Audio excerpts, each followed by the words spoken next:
Fruit. That's what we're talking about today. I'm back with another home bartender video for bartenderatlas.com. If you still haven't checked them out, you definitely should. They have interviews and profiles of bartenders from all around the world. So if you're traveling and you don't know where to go, you can read up on some of the bartenders and feel like you already know somebody there. It's great. And they also do features like this one, cocktail recipes, cocktail book reviews, all kinds of stuff. And they're kind enough to let me do these videos for them, so everybody wins. Like I said, today I'm talking about fruit. In particular, I'm going to talk about citrus fruit, how to choose and use it in your cocktails. So let's get into it.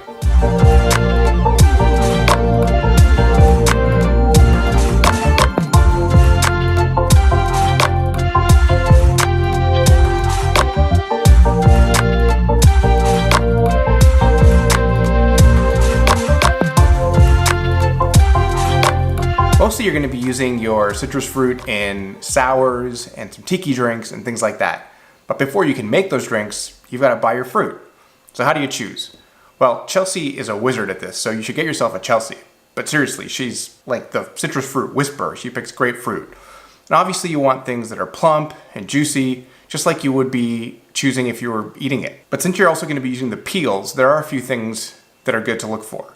When it comes to oranges and lemons, you want something that has these big, like almost the pores in there, as big and deep as possible. And that really shows that there's a lot of those oils in there, and especially around the top and the bottom of the fruit. That's where you're really gonna get them. When you make your drink, even if it's not a sour, even if you're making like a Manhattan or a Martinez or anything that you're gonna spritz a lemon or an orange onto, you're gonna get this nice big piece of fruit. You can get this nice, zest that off there, like that.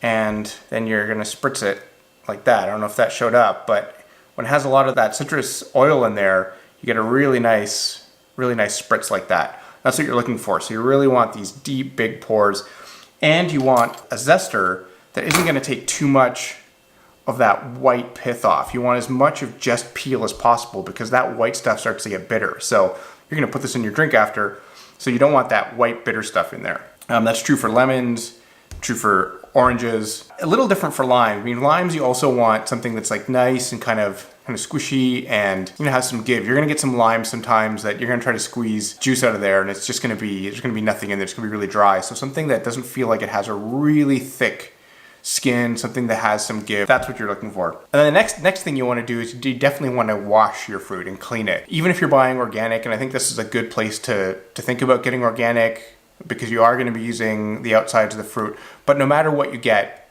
definitely you want to wash it first. Really important. Don't skip that step. Your guests are not going to want your dirty fruit. Now there's some differences between, as you can imagine, between bartending in a bar and at home. At home, you're probably not making as many drinks as you are in a bar. You can take your time, and I would generally recommend squeezing fruit as you need it. If you're having a party, you can definitely pre-squeeze some lemons or oranges. I use something like this when I'm doing that. It's got two sides, one for oranges, one for lemons. I'm never doing so many that I need a juicer or anything like that, but if you have a juicer at home, you can definitely use that. And then you can store it in something like this, put it in the fridge before the party, and then you can squeeze as you go for making drinks. The thing that's important to remember though is that juices don't last very long. They start to go bad, they start to deteriorate, they're not really good anymore, especially orange juice. This is not something you want to even do the day before. This is really something you want to do the day of, right before. Try to use it that day, maybe make yourself a drink with it the next day if it's lemon or lime juice, but otherwise really squeeze as you go. What I use is this kind of a press. So you cut your citrus fruit in half, and then you put it in there and you squeeze it. You can measure it as you go. It's really simple. You're only cutting as much fruit as you need for the most part, and it just makes sense. I used to have one like this that had sort of like a enamel coating or something like that, and it would over time flake off. So I really like this stainless steel one that I got. You can find these things in kitchen stores, on Amazon, bar supply stores. Definitely worth getting something like that. I guess it's worth showing how that works. So I'm gonna take this lime and get that half. I'm not actually going to squeeze it because I don't have anything to squeeze it into, but you put it in that way, so it's actually facing up like that, and then you push down. It actually ends up almost turning inside out and really getting a lot of that juice out. So these things are great. Another tip for limes, sometimes you'll use a whole lime, especially in there's a drink called a caipirinha, which is a Brazilian drink, and it's made with cachaça, which is a kind of a rum drink made from sugar cane. in Brazil, and it's that, sugar, and lime juice. You're gonna end up with half of a lime in there. So a couple things that I do when I'm doing something like that is I'll cut half the lime, and then I'll cut the end off the lime so that I actually see that fruit in there. And again, I wanna get away from any of this white pith. And then I will cut it into quarters. And then each of those quarters, you see in the middle, there's this white piece as well. And I'll just cut that off of each of the quarters, really just eliminate how much of that bitter pith gets in there. And obviously there's gonna be some between the fruit and the rind, but I do feel like it's a little bit better. It's also a little nicer. It's that extra little bit of care when you're making drinks for your guests and even for yourself. It's good practice. I guess I'm gonna have to make a drink after this. Now, when you're making a drink like a sour that has, let's say like an ounce or something like that of juice in there, you're probably gonna end up fine straining it, right? So if you're using a 3-piece shaker like this, it has a strainer built in. So, you're pouring out of there. Or if you're doing it like in more of a Boston shaker, you're gonna be pouring it through something like that. But you're gonna want to fine strain it so all those little pieces of fruit don't end up in the drink themselves. There's some drinks where this doesn't matter, like the caipirinha, where you're, muddling right in the glass and you end up with all that fruit in there, But for that much softer, better texture of a whiskey sour, anything like that, you want to get that pulp out of there.